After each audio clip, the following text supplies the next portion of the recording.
मसाजोगचे सरपंच संतोष देशमुख हत्या प्रकरणात वाल्मिक कराडच्या अटकेपासून अडचणीत सापडलेले मंत्री धनंजय मुंडे राजीनामा कधी देणार हा सवाल मागील जवळपास 1.5 महिन्यांपासून विरोधक विचारतात। सत्ताधारी किंवा विरोधक कोणाकडेच या प्रश्नाचं उत्तर नसलं तरी करुणा मुंडेंनी मात्र याचं थेट उत्तरच दिलं। संतोष देशमुख हत्या प्रकरणात वाल्मिक कराडच्या अटकेनंतर अडचणीत आलेल्या धनंजय मुंडेंना आणखीन अडचणीत आणण्याचेच प्रयत्न सुरू झालेत। धनंजय मुंडे यांच्या पत्नी आणि त्यांच्या विरोधात कायदेशीर लढाई लढणाऱ्या करुणा मुंडे यांची ही पोस्ट संतोष देशमुख हत्या प्रकरणाचा मास्टरमाइंड वाल्मिक कराड हाच असल्याचं सीआयडीनं आरोपपत्रात म्हटलंय। त्यामुळे धनंजय मुंडेंच्या अडचणी आणखीनच वाढल्यात। अडचणीत आलेले धनंजय मुंडे सोमवारी राजीनामा देणार असा दावाच करुणा मुंडेंनी केला। वाल्मिक कराड आणि मंत्री धनंजय मुंडे यांचे जवळचे संबंध आहेत, त्यामुळे धनंजय मुंडे यांच्यावर राजीनाम्याचा दबाव वाढल्याचं करुणा मुंडेंचं म्हणणं आहे।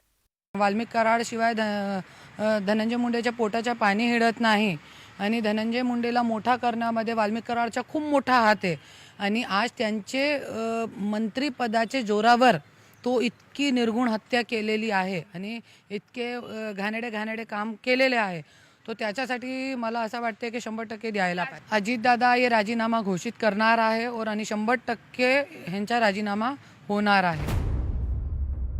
करुणा मुंडेंच्या या दाव्यानंतर सामाजिक कार्यकर्त्या अंजली दमानिया यांनी मात्र धनंजय मुंडेंचा राजीनामा नव्हे तर त्यांना बडतर्फ करण्याची मागणी केली आहे। त्यांच्यात कुठून त्यांना ती माहिती मिळाली आहे, त्या काही स्पेक्युलेट करतायत का खरंच त्यांना ती माहिती आहे मला माहीत नाही, पण मला असं वाटतंय की आत्ताच्या घटकेला राजीनामा पण नाही, यांना बडतर्फच सरळ केलं पाहिजे, यात दुसरं तिसरं काहीच नाही।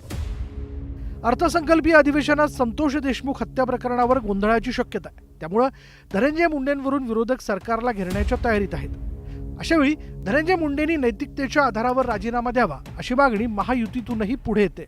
मला असं वाटतं की अजितदादांनी त्याचा विचार करणं अत्यंत आवश्यक आहे। नीतिमत्तेवर आधारित मंत्रिपद काही फार मोठं नाही आहे आणि कुणाच्या प्रकरणामध्ये धनंजय मुंडेचा कसलाही संबंध नाही, पण जो आरोपी आहे तो आरोपी मात्र त्यांचा फार जवळचा होता आणि त्यामुळं मला असं वाटतं की एक नीतिमत्तेच्या आधारावर धनंजय मुंडे यांनी राजीनामा द्यायला हरकत नाही आहे, पण त्याचा निर्णय अजितदादा पवार यांनी घेतला पाहिजे। धनंजय मुंडेंच्या राजीनाम्यासाठी आंदोलनं झाली, निवेदनं दिली गेली। अंजली दमानियांसह विरोधकांनी सरकारवर प्रचंड दबाव टाकूनही मुंडेंचं काहीच झालं नाही। पण आता सीआयडीच्या आरोपपत्रात वाल्मिक कराड मास्टरमाइंड म्हणून स्पष्ट झाल्यानंतर धनंजय मुंडेंची कोंडी झाली, त्यामुळे आता मुंडेंमुळे अधिवेशनात सरकारचीही कोंडी होण्याची शक्यता आहे। पण करुणा मुंडेंनी मात्र त्याआधीच धनंजय मुंडेंचा राजीनाम्याचा दावा केला। आता करुणा मुंडेंचा हा दावा खरा ठरतो की खोटा हे लवकरच स्पष्ट होणार आहे। Bureau report, news 18 Lokmat.